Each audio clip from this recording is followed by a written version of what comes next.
Marami ang naniniwala na basta prutas, healthy. Pero kung may fatty liver, diabetes o metabolic issues, ang sobrang prutas, lalo na yung matatamis, ay nakadadagdag sa problema. Ang dahilan ay simple, fructose. Ito ang natural sugar sa prutas pero hindi ito ginagamit ng katawan para sa energy tulad ng glucose. Diretso sa atay ang proseso ng fructose at kapag sobra, nagiging taba ito sa loob ng liver. Kaya kung may fatty liver ka na, lalo itong lumalala. Kung diabetic ka or may insulin resistance, mas dagdag problema dahil pinapataas ng fructose ang insulin levels, triglycerides at fat storage na nagpapalala ng metabolic issues tulad ng hypertension, uric acid, diabetes at iba pa. Kahit pasabihin may fiber ito and slows down the absorption of sugar in the gut, it only manages the speed of sugar entry. Pero ang impact sa atay, pareho pa din. Sa dulo, atay pa din ang nagpo-process ng excess fructose. May hangganan kasi ang pag-i-store ng atay ng taba. Kapag excess ito, i-convert ito ng atay bilang triglyceride at asukal.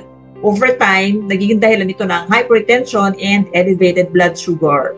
Hindi naman natin sinasabi na bawal o masama ang prutas, kundi tungkol ito sa uri, dami ng prutas at present condition ng health mo kaugnay ng pagkain mo.